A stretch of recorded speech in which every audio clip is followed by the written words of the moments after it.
Welcome to Inquiry Theory. I'm Micah. And I'm Ethan. And today we're doing a Navigate the Noise episode. Yeah. Yay. This one is an interesting one. It's not necessarily the story itself isn't what's important. We're going to use it as an example. Yeah.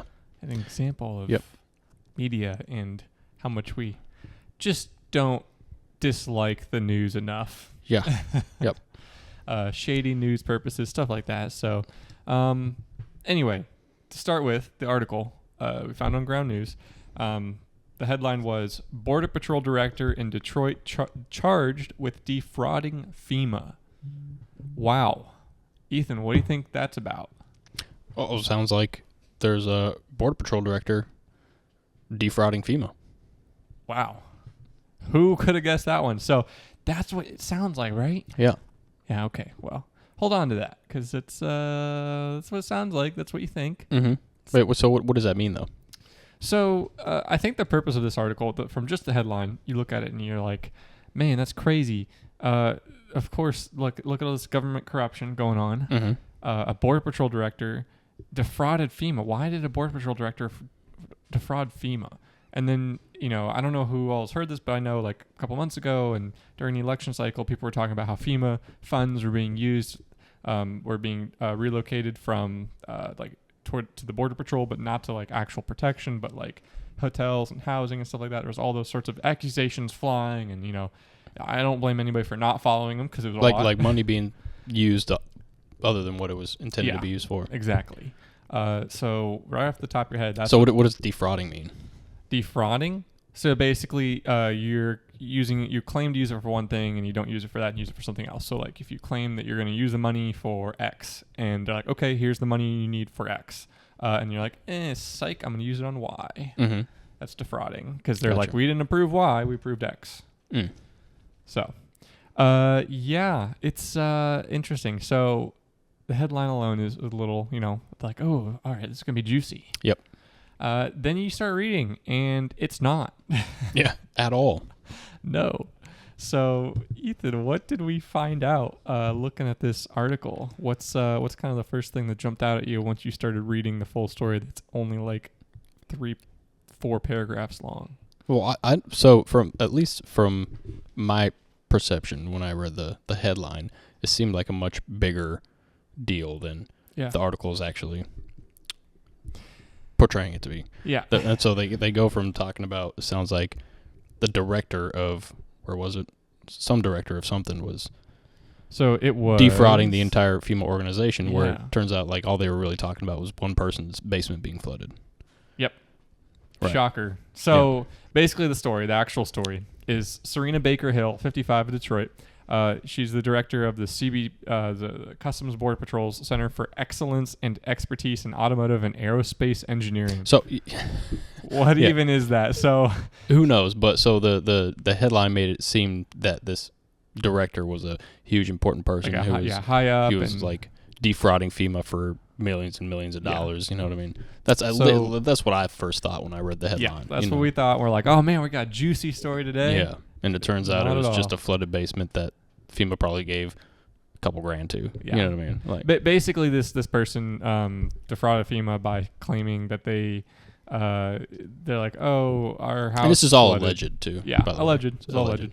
Our house was flooded and we couldn't live in it during repairs. And then FEMA's like, okay, here's some money for hotel and stuff like that, and then charge it in rent and whatever.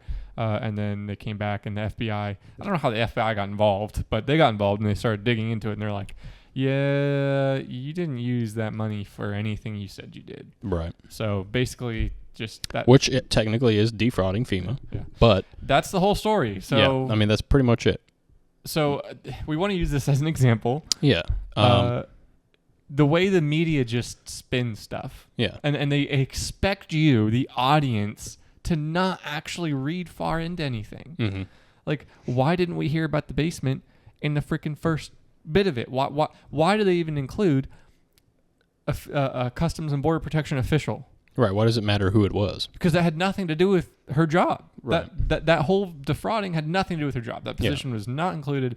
It had no change on the story. So to me, it seems like they just took that headline and kind of used it to push the narrative that was already out there about, FEMA being a fraudulent organization. Yeah.